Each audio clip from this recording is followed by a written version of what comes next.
दोस्तों नमस्ते। Lakhanlal Meena YouTube channel पर आप सभी का स्वागत। और दोस्तों आज हम बात करेंगे एपिसोड 6 में मीना समाज सुधार अभियान के एपिसोड 6 में हम आज बात करेंगे। और आज हमारा टॉपिक है जो है मनोरंजन जीवन का एक अहम हिस्सा है, संगीत जीवन का एक अहम हिस्सा है और ये हमें उत्साह वर्धन करता है, हमें ऊर्जा देता है, हमें तरोताज़ा करता है, हमें तनाव रहित करता है और आगे की योजना हम फिर से जोश के साथ में आगे बढ़ते हैं। तो संगीत, म्यूजिक, गायन, वादन, जो भी ये सब एक्टिविटी हैं, ये हमारे जीवन का एक अहम हिस्सा है, अभिन्न अंग है और इससे हम दूर नहीं हो सकते। तो मेरा आपको कहने का सीधा मतलब है कि मैं इस बिंदु पे अपने विचार रख रहा हूँ, माई ओपिनियन, मैं अपने विचार रख रहा हूँ और मैं कोशिश करूँगा कि इन विचारों में मैं वो विचार दूंगा जो समाज के लिए, सभी के लिए बेहतर रहेगा। फिर भी यदि आप मेरे विचारों से सहमत ना हो तो मैं क्षमा चाहूँगा और आप जो है इसको लेके परेशान ना हो। और यदि आपको लगे कि मेरे विचार कुछ हद तक सही हैं तो आप इनको स्वीकार कर सकते हैं, इनको समाज के हित में आप काम में ले सकते हैं। और मैं जो विचार रखता हूँ वो ये भी हो सकता है वो विचार आपके भी मिलते जुलते हों, ये सब होता है। तो मैं आता हूँ सीधे टॉपिक पर कि जो हमारे मीना समाज सुधार के जो अभियान चल रहे हैं पंचायतों में, हर पंचायत में पंचायत हो रही है, 4-4 गांव, 3-3 गांवों के बीच में पंचायतें हो रही हैं और उनमें समाज सुधार के टॉपिकों पे ही बात की जा रही है। वह जो कुरीतियाँ या जो अनावश्यक परंपराएं बन गई हैं उनको हम हटाएं और अपने मेन कामों पर फोकस करें। तो आज मैं इसलिए थोड़ी सी मैं मेरे समाज के सभी बुजुर्ग पंच पटेलों को मैं नमन करता हूँ, नमस्कार करता हूँ, उनको राम राम।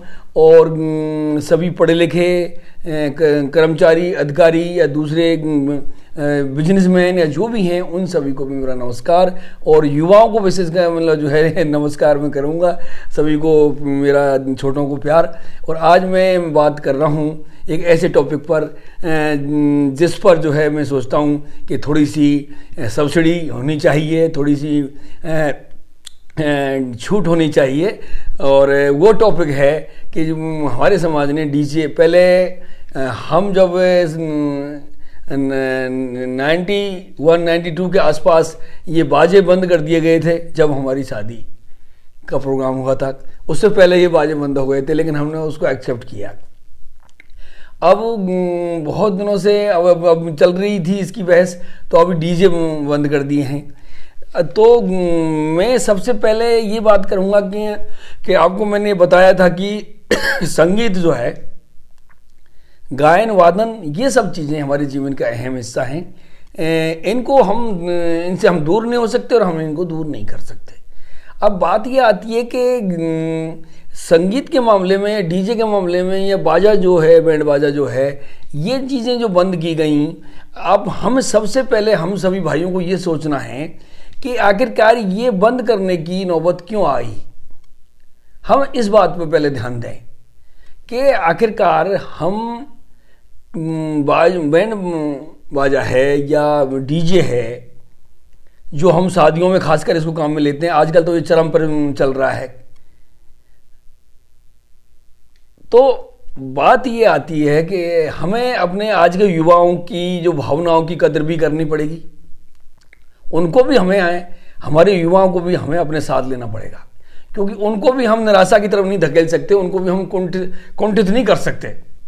तो ये हमारे समाज के सीनियर बुजुर्ग पंच पटेल जो हैं और जो पढ़े लिखे हैं सभी हैं, उन सभी को इस पर विशेष कर एक बार फिर से विचार करें, मंथन करें और चिंतन करें और ये देखें कि हम हैं इसमें और क्या संशोधन कर सकते हैं, या हम अपने समाज के युवा वर्ग को या संगीत प्रेमियों को हम क्या इसमें छूट दे सकते हैं। तो मैंने ये बात कही कि भाई पहले तो ये गौर करो कि ये प्रतिबंध लगाए क्यों जाते हैं, उनका रीज़न क्या है, उनकी क्यों वो लगाने की आवश्यकता क्यों पड़ी।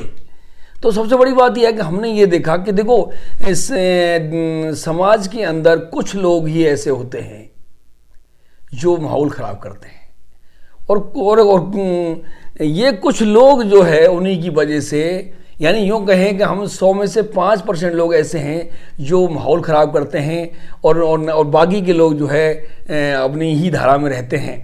तो ये 5% लोग और हम 95% लोग, यानी जो सही धारा में चलते हैं या सही धारा में चल सकते हैं या सही धारा में चलने की स्थिति में हैं, वो लोग यदि 90% या 95% हैं, और बाकी 5% ऐसे हैं जो आवारगी में या वो नियम तोड़ने वाले या शांति को भंग करने वाले जो हैं 5%, उन 5% को यदि हम अपनी समझदारी से, अपने अच्छे विचारों से और हम अपने तजुर्बे से या बुजुर्गों के तजुर्बों से यदि हम उसको सही लाइन पे नहीं ला सकते, तो ये हमारे लिए बड़ी दुख की बात है, हमारे लिए बड़ी एक चेतावनी है। तो मैं सीधा सीधा ये कहना चाहूँगा कि जो बाजे बंद किए गए, डीजे बंद किए गए, वो मेरी जो एक्सपीरियंस है, मैं तो यही कह सकता हूँ कि ये बंद करने का जो वजह आई कि जैसे कि आप कोई भी शादी प्रोग्राम हो रहा है, शादी की निकासी होती है या उधर ससुराल पक्ष में, बेटी पक्ष में जाके उसकी चढ़ाई होती है बारात की, तो वहाँ पर जो है हमारे आज के टाइम में तो शराब का जो है नशा है वो बहुत ज़्यादा सिर चढ़ के बोल रहा है, खासकर युवाओं में ये एक ट्रेंड बन गया है, एक स्टेटस सा बनना जा रहा है। तो ये चीज़ जब आप शराब को एक पी लेते हो ऐसे मौक़ों पर, सार्वजनिक मौक़ों पर, सामूहिक प्रोग्रामों पर, और वहाँ जब आप कंट्रोल से बाहर हो जाते हो और तो वहाँ आप इस तरह का व्यवहार करते हो और वहाँ आप दंगे फसाद भी हो जाते हैं, दियाली भी हो जाती है, हाथापाई भी हो जाती है, तो वहाँ फिर वो जो फेस्टिवल है और वो जो शादी मैरिज है वो उसका माहौल ख़राब हो जाता है।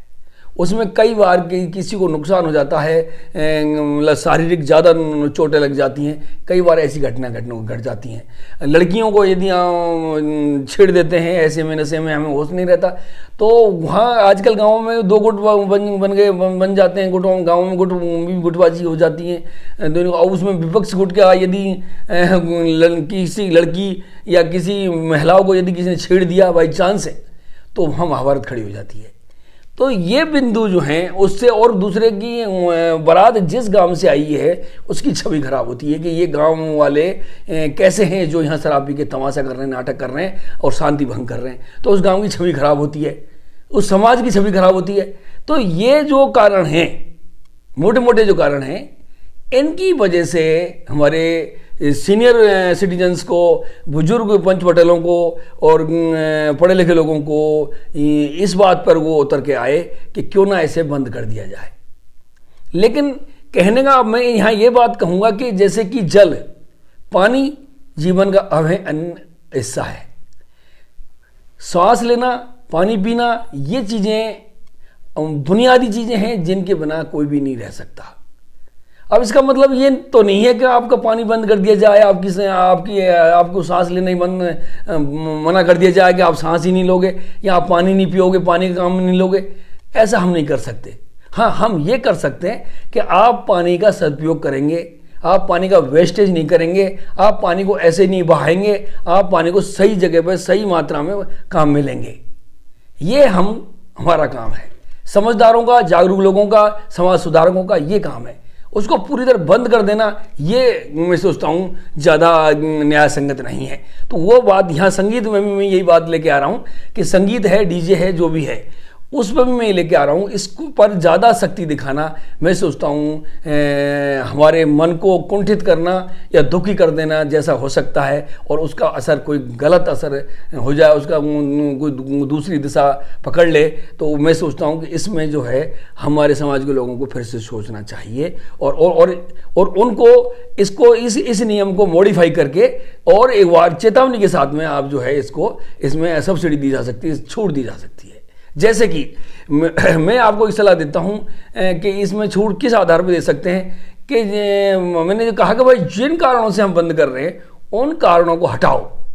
हटाने का मतलब है कि जैसे कि मेरा अपना बच्चा है, मैं मान लो शादी कर रहा हूं और मैं बारात किसी गांव में लेके जाता हूं, तो मेरी जिम्मेदारी बनती है कि मेरे बाराती, मेरे रिश्तेदारों को मैं हाथ जोड़ के ये प्रार्थना करूं कि कोई भी मेरे इस प्रोग्राम में शराब नहीं पिएगा और किसी तरह का अकारण जो है कोई मतलब जो है तमाशा नहीं बनाएगा, जिससे कि मेरे गांव की मेरी इस प्रोग्राम की छवि खराब हो और माहौल खराब हो और मजा किरकिरा हो और गांव की छवि खराब हो।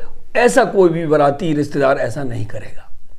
ये जिम्मेदारी जो है वो शादी वाला ले और अपने सभी रिश्तेदारों को रवाना होने से पहले ये उनको हाथ जोड़ के प्रार्थना करके उनको बताए कि आप अपन को ऐसा नहीं करना है। तभी हम ये संगीत का, डीजे का या जो भी है उस संगीत का हम आनंद ले पाएंगे। और तो वैसे देखा जाए तो चढ़ाई और निकासी में तो डीजे आप ना भी बजाओ तो कोई विशेष बात नहीं है। आप अपने घर के कैंपस में बजाइए, वहाँ आनंद लीजिए।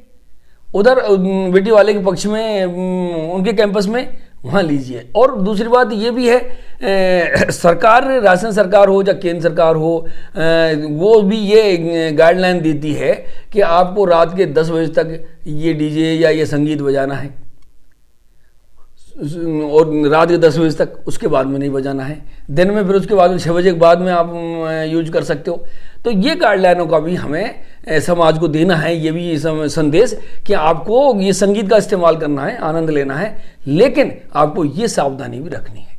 यानी आप मॉडिफाई करें इस नियम को और इसमें गाइडलाइन दें कि इन गाइडलाइनों के साथ में आप ये सुविधा इस्तेमाल कर सकते हैं, उसमें जिम्मेदारी आपको लेनी होगी और किसी तरह की जो है इसमें बात है। और दूसरी बात मैं ये कहूँगा कि साथ में एक गाइडलाइन भी दी जाएगी कि हमारे समाज, हम अपने समाज की जिम्मेदारी लेते हैं पहले कि भाई हमारे समाज में आप जब डीजे या कोई भी संगीत बजाते हैं और नृत्य करते हैं और जो भी आप जो एक्टिविटी करते हैं तो उसमें शालीनता रहे और साथ में आपकी भाषा मर्यादित रहे।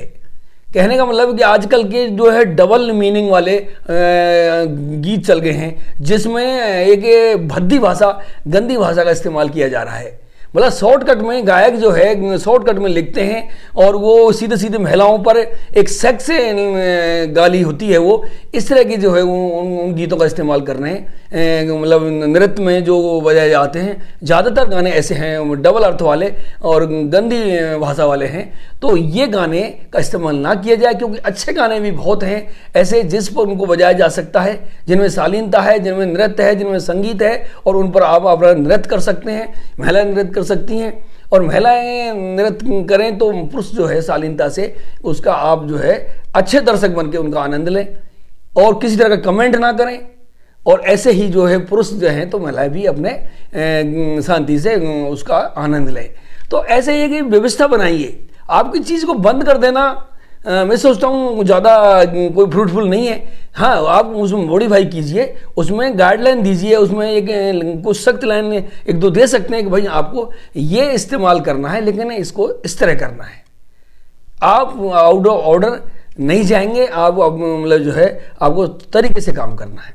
तो इस तरह जो है दोस्तों मैं कहूँगा कि आप सभी से कि आप जो है संगीत का आनंद लें और मौक़ों पर, लेकिन अपने आप को कंट्रोल में रखें और अपनी भाषा को और अपने एक्टिविटी को, इन सब को अपने कंट्रोल में, नियंत्रण में रखें, जिससे कि पड़ोसी पर विपरीत असर ना पड़े या उस गांव में जो है विपरीत असर ना पड़े और तुम्हारी शान रहे, तुम्हारे नाम रहे तुम्हारा कि हाँ यार वहाँ से बारात आई थी और उन्होंने शाम रात के 10 बजे से तक, उसके बाद 10 बजे से पहले पहले उन्होंने अपना ये बंद कर दिया था और उसके बाद में उन्होंने बिल्कुल शांत माहौल में अपना कार्यक्रम संपन्न किया। तो ये एक तुम्हारी एक पहचान बनेगी और इससे पूरे ऐसे ही हम सभी करेंगे तो हमारे समाज की पहचान बनेगी कि हाँ वो लोग हर चीज़ का इस्तेमाल करते हैं, नई तकनीक के हिसाब से आधुनिक जो सुविधाएं हैं उनका इस्तेमाल करते हैं, लेकिन वो सदुपयोग करते हैं, दुरुपयोग नहीं। मोबाइल है तो मोबाइल का सदुपयोग कीजिए, उसमें फीचर्स हैं आपको उन्नत बनाने के लिए, आपके विचारों को उन्नत बनाने के लिए, आपकी एक्टिविटी को उन्नत बनाने के लिए, आपके शौक हॉबीज़ को मतलब उन्नत बनाने के लिए मोबाइल दिया है, ना कि गलत इस्तेमाल करने के लिए। उसमें आप गलत एक्टिविटी देखो, गलत फिल्में देखो, आप गंदी चीज़ें देखो, तो ये चीज़ें आपका भविष्य खराब करती हैं और आपके दिमाग को ऐसा कुंठित कर देती हैं कि आप अपराध की तरफ धकेल दिए जाते हो। तो आप संसार में अच्छा है बुरा है सब कुछ है, संसार सुंदर भी है तो संसार बुरा भी है। अब आपको ऊपर विवेक के ऊपर निर्भर करता है, आपके संस्कारों पर निर्भर करता है, आपके विचारों पर निर्भर करता है कि आप किस दिशा में जाते हैं और कौन सी चीज़ चुनते हैं। तो ये यदि हम कोई भी बच्चा गलती से यदि गलत रास्ता चुन भी लेता है, चुन लेते हैं, अपवाद स्वरूप ऐसे होते हैं, 100 में से 5 लोग निकल जाते हैं, लेकिन उनको लगभग सही धारा में लाने के लिए अच्छे लोगों का होना जरूरी है। और अच्छे लोग उनको अच्छी धारा में तभी ला सकते हैं जब वो अच्छे लोगों में एकता हो। क्योंकि हमने देखा है कि आज के समय में अच्छे लोग, पढ़े लिखे लोग, संपन्न लोग सब अपनी ही बंसुरी बजाने में लगे हैं।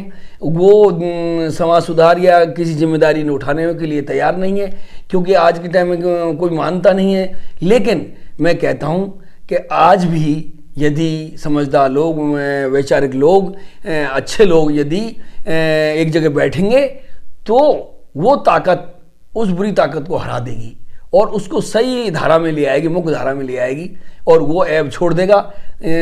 तो बात नहीं है, इसलिए मैं सभी हमारे समाज के बुजुर्गों से और सीनियर से और समझदार वैचारिक लोगों से, समाज सुधारकों से, सभी से मैं कहता हूँ थोड़ा तसल्ली रखें, सख्ताई ना करें। समाज सुधार जो है सहजता से समाज को दिया जाता है, उसमें अड़ियल बनना या ठुकराहट दिखाना या चौधराहट दिखाना, ये सब चीज़ों से एक नई बीमारी पैदा हो सकती है, एक नया आपस में दुश्मनी या नया एक मतलब जो है ऐब आ सकता है। इसलिए समाज सुधार के लिए थोड़ा सब्र रखें और सहजता से उस चीज़ को आने दें। और जहाँ लगता है आपको कि यार इसमें थोड़ा सा मॉडिफाई करना चाहिए, तो हमें मॉडिफाई करने में भी नहीं हिचकना चाहिए और उसको जो है जल्दी से उसमें संशोधन कर देना चाहिए। तो यहाँ मैंने आज ये टॉपिक इसलिए रखा कि भाई ये इसमें धीरे धीरे ये बात आ रही हैं, लेकिन उसमें वही है, मैंने कहा कि भाई हिदायत के साथ में, गाइडलाइन के साथ में जो है आप अपने संगीत का, डीजे का जो आप हैं इस्तेमाल करें। और कोशिश ये है कि आप चढ़ाई निकासी यानी घर से बाहर निकलने पर आप इसका इस्तेमाल ना करें।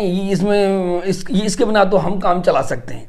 हाँ, इतना है कि भाई आप अपने कैंपस में, बेटी वाले के कैंपस में या खुद के कैंपस में या कोई प्रोग्राम होता है, अपने कैंपस में शालीनता से बजाइए। वॉल्यूम का जो लेवल है वो भी अपने हिसाब से रखिए। वो तान दो उसको, वॉल्यूम को, उसका क्या सेंस है। आपके कैंपस में सभी सुन रहे हैं तो उतना वॉल्यूम रखिए जिससे कि आपके कैंपस में दूसरे जो काम चल रहे हैं वो भी बाधित ना हो और पड़ोसी भी बाधित ना हो। तो इस तरह समझदारी दिखानी चाहिए। आप जो है अपनी अहमता नहीं दिखानी चाहिए, अहम किसी का नहीं रहा। यहाँ एक से बढ़कर एक दुनिया आई चली गई, इसलिए आप किस बात के लिए अड़ना और किस बात के लिए अड़ियल दिखाना, यहाँ ऐसा कुछ भी नहीं है। इसलिए दोस्तों, जीवन बड़ी मुश्किल से मिलता है, इसका आनंद लीजिए और दूसरों को आनंद लेने दीजिए। तो दोस्तों नमस्ते। मैं यही कहूँगा कि जो है इसमें थोड़ा सा जो है संशोधन किया जाए और हमारे युवा वर्ग को इसमें थोड़ा सा और हम सभी को जो है इसमें छूट दी जाए और इसको इसमें से ज़्यादा सख्ती ना बरती जाए। हाँ, ये कि इसमें मैंने यही कहा कि आप जो है गाइडलाइन दे दी जाए कि भाई इसमें आपको अभद्र भाषा का और इस तरह की अभद्र गीतों का और जो है किसी छेड़खानी का या नशा का, इस तरह का कोई भी कार्य नहीं मान्य होगा। तो शालीनता के साथ में आप संगीत का, म्यूजिक का आनंद लीजिए, नृत्य वादन का आनंद लीजिए और इस तरह का कोई भी काम ना करें जिससे कि किसी को दिक्कत हो। तो थैंक यू दोस्तों। मुझे उम्मीद है कि आप इन विचारों को जरूर सुनेंगे और अपने भाइयों को बताएंगे और आप जो है अपने खुशी के मौके पर आप शालीनता के साथ में अपने खुशी के मौके का आनंद लेंगे और दूसरों को लेने देंगे और किसी को तकलीफ नहीं देंगे। तो थैंक यू दोस्तों, नमस्ते, राम राम।